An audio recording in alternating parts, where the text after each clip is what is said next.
কর্ম জয় এবং শ্রীকৃষ্ণ ফল। বন্ধুরা। মানুষের স্বভাব হলো এটাই যে তিনি নিজের প্রত্যেক পরিশ্রমের প্রতিফল প্রার্থনা করেন। ফল। বেশিরভাগ সময় এই ফলাফলের চিন্তা করতে করতে, কল্পনা করতে করতে উনি কর্ম করতে থাকেন যে আমি এই কাজটা করলে এই ফল পাবো। সেই সব কল্পনা করতে থাকেন যা না তার হাতে আছে, না আছে অধিকার, আর না আছে নিয়ন্ত্রণ। উনি শুধু নিজের কর্ম করতে পারেন। উনি কি ফল পাবেন তা তার হাতে কখনোই নেই। তাই আপনিও শুধুমাত্র কর্ম করতে থাকুন, ফলের চিন্তা করবেন না। মনে রাখবেন, শিকড় এবং শাখা যেভাবে একে অপরের সাথে জড়িয়ে, সেইভাবেই একে অপরের সাথে জড়িয়ে কর্ম এবং ফল। যেরকম কর্ম আপনি করবেন সেরকম ফল আপনি অবশ্যই পাবেন। তাই এই ফলের আশায় কর্মের সময় কখনোই নষ্ট করবেন না, কারণ যে ব্যক্তি সময় নষ্ট করেন, সময় সেই ব্যক্তিকে অবশ্যই নষ্ট করে দেয়। কর্ম করুন নিঃস্বার্থভাবে, ফলের চিন্তা করবেন না, আর আমার সাথে ভালোবেসে বলুন রাধা রাধা।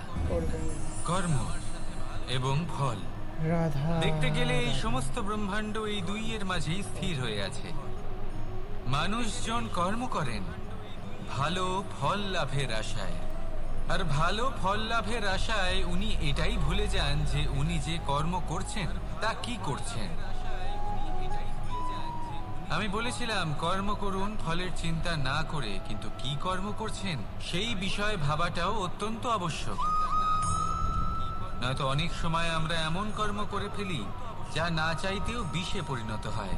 যা হয়েছে দুঃশাসনের সাথে, দুর্যোধনের সাথে, গুরু দ্রোণের সাথে। একজনের মানসিকতা উচিত ছিল না, একজনের বিবেক উচিত ছিল না, আরেকজন যে পক্ষ নির্বাচন করেছিলেন সেই পক্ষ উচিত ছিল না। আর যা কিছু ওনাদের সাথে হলো, আপনার আমার আমাদের সকলের সাথে তা হতে পারে। আমি বলেছিলাম কর্ম করুন, ফলের চিন্তা করবেন না, কিন্তু এই কর্মের বিষয়ে বিচার করে দেখাটাও ততটাই আবশ্যক। করবেন না। দেখুন, কর্ম করার উচিত প্রক্রিয়া ফলের চিন্তা না করা, কিন্তু যদি আপনার কর্ম শুভ হয় তাহলে তার ফলও নিয়তি আপনাকেই দেবে। সর্বদা কর্ম করার সময় এটা ভাবুন যে আপনার এই কর্ম এই সংসারকে, এই সমাজকে, আপনার পরিবারকে, আপনার আশেপাশের মানুষজনকে কোন দিশায় নিয়ে যাবে। যদি এটা সবার জন্য মঙ্গলময় হয় তাহলে কর্ম করতে থাকুন। আর হ্যাঁ, নিশ্চিত রূপে ফলের চিন্তা করবেন না।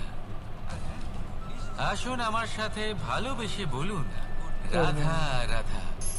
বটবৃক্ষের বীজ সর্ষের দানার থেকেও ছোট হয়, কিন্তু যখন তা নিজের রূপ ধারণ করে তখন তা বিশাল বৃক্ষের আকার ধারণ করে, যা সহস্র বছর ধরে বেঁচে থাকে, ছায়া প্রদান করে, পাখিদের আশ্রয় প্রদান করে, আর দেয় পথচারীদের বিশ্রাম করার স্থান।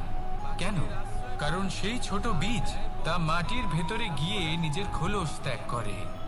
অন্ধকারে থাকে সে, যতই আলো আসুক না কেন, যতই বর্ষা আসুক না কেন, সব সহ্য করে। আর তারপরে একটা চারা গাছ অঙ্কুরিত হয়, তারপর ধীর গতিতে একটা বিশাল বৃক্ষতে পরিণত হয়। দেখুন, জীবনে কঠিন সময় আসে, এই জন্য নয় যে আপনি হার মেনে নেবেন, এই জন্য আসে যাতে আপনি ভবিষ্যৎ নির্মাণের জন্য নিজেকে তৈরি করতে পারেন।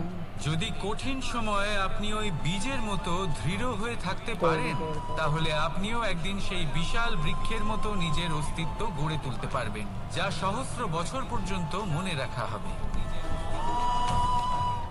আসুন আমার সাথে ভালোবেসে বলুন রাধা রাধা। আসুন রাধা রাধা।